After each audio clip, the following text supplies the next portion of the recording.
मुंबई शहर का रंग बदलने का प्रयास करने का एक अंतर्राष्ट्रीय स्तर का एक षड्यंत्र शुरू है। और ममदानी जो है ये विदेश की धरती का एक महापौर है।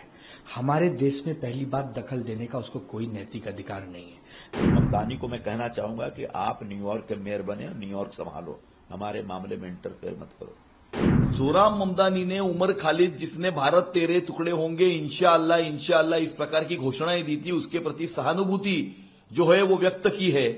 और आज सुबह ही कांग्रेस के एमएलए असलम शेख ने यह कहा है कि जोराम ममदानी जैसा मेयर ये मुंबई में होना चाहिए। ये असलम शेख उद्धव ठाकरे की सरकार में उनके साथ में मुंबई शहर के पालक मंत्री थे, उनके कंधे से कंधा मिलाकर वो काम करते थे उस महाविकास आघाड़ी की सरकार में। ये एक अंतर्राष्ट्रीय स्तर का एक षड्यंत्र है जहां पर दुनिया के कुछ शहरों का रंग बदलने का प्रयास कुछ जिहादी फंडामेंटलिस्ट रेडिकल ताकतें जो है वो कर रही है। और उसी षड्यंत्र के तहत असलम शेख और उद्धव ठाकरे इस षड्यंत्र के भागीदार है।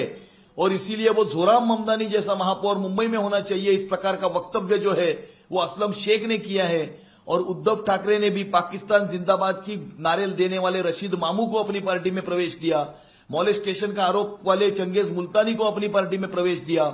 इकबाल मूसा उर्फ बाबा चौहान नाम के बम विस्फोट के आरोपियों ने इनके उम्मीदवार का प्रचार किया था और इनकी प्रचार रैली में पाकिस्तान के झंडे फहराए गए थे।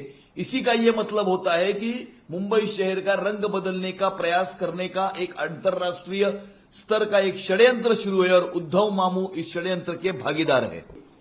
ये ममदानी जो है ये विदेश की धरती का एक महापौर है।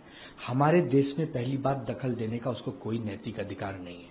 रही बात उमर खालिद की और इसकी शर्जिल इमाम की, इन दोनों पर 2020 में मामला बना था, दंगे भड़काने का आरोप है, मामला सुप्रीम कोर्ट में है।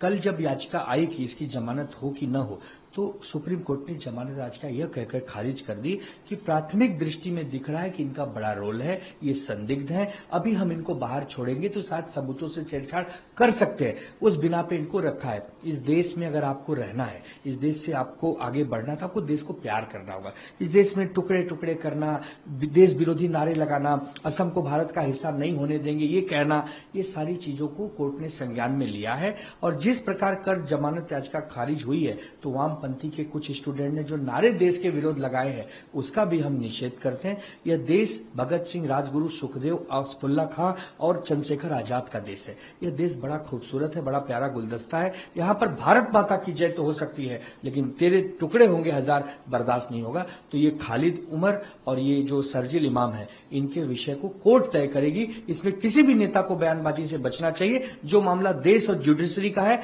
उसमें हम नेताओं को दूरी बना के रखनी चाहिए। सुप्रीम कोर्ट ने उनके पिटीशन आते ही कहा कि प्राइमा फेसा ही एक ऐसा केस है इन दोनों के खिलाफ कि इनको जमानत नहीं दी जा सकती। इसका मतलब सरकार और सरकारी एजेंसियों ने इन दोनों जो दंगाइयों के खिलाफ और दंगे के अभियुक्तों के खिलाफ जो कार्रवाई की है उसमें तथ्य है और उस तथ्य को मान्य करना पड़ेगा।